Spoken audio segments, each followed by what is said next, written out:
Augustine's Wedding. Chapter 2. There was no reply. Otto slowly looked around. The shabby hut, the rock saddle where Hans kneeled when he prayed, and the sun casting a weak light. The silence of the forest seemed to stop time itself.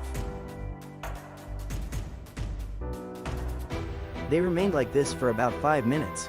A soft voice echoed from deep in the forest. "Oh, Otto, come in." Augustine then appeared. She smiled, folded her arms in front of her chest, and added quietly, "May God's blessings be upon you."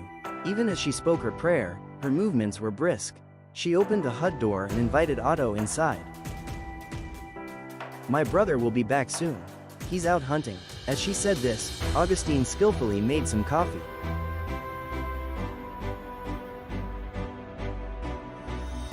The inside of the hut was surprisingly simple. A single lamp hung from the ceiling. There were no candlesticks, no crosses. There was nothing to suggest faith anywhere. Otto couldn't help but blurt out, "Hey, Augustine, what do you do when you pray? Do you kneel on Hans's saddle?" Augustine lowered her voice a little and quietly pulled out a small rosary from her pocket. "I'm not telling my brother, but I use this." The rosary was old, but there was a certain warmth to it. As Otto gazed at it, he felt an indescribable emotion well up deep in his chest. "Augustine," he started to say something, but the words stuck in his throat. She pretended not to notice and poured more coffee.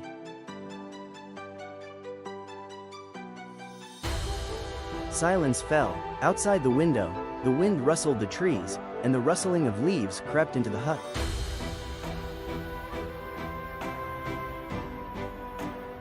Soon, he heard footsteps in the distance. "My brother's back." The door opened, and Hans came in, carrying antlers over his shoulder. "Oh, it's Otto. Welcome." His voice was so bright it completely changed the air in the forest. Augustine greeted them with a smile, and the three of them sat around a small table. Something interesting happened in the forest today. Hans leaned the antlers against the wall and began to tell a story with a cheerful hum. "I met some dwarfs deep in the forest. They were about the height of my palm, and they all had small farming tools. They even had plows and hoes. There must be a dwarf blacksmith somewhere. They use iron, so there must be a mine somewhere in the forest." Otto listened to the story with a smile, but also with a hint of envy. The forest world Hans described seemed to exist somewhere between reality and dream, something that Otto could never see. "Then, I saw a white deer by the spring in the forest." Augustine continued, "My brother says it's the guardian deity of the forest." "That's right. Apparently, that deer has been here since the forest was young. It disappears when a person's heart becomes impure, but it appears before those who are pure." Hans laughed and told another story. "The other day, I was praying before dawn, and I saw something shiny at the base of a tree. I approached and saw a tiny shoe lying there. It seemed like something a dwarf had left behind. By the next morning, it was gone." The three of them laughed out loud. For the first time in a long time, human laughter echoed in the silence of the forest.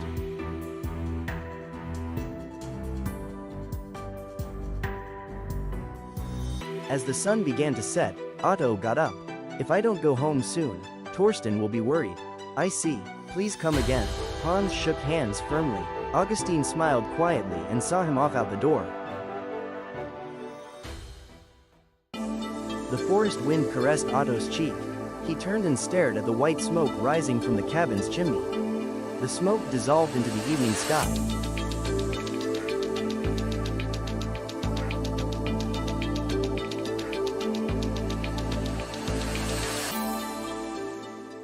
Thank you for watching until the end.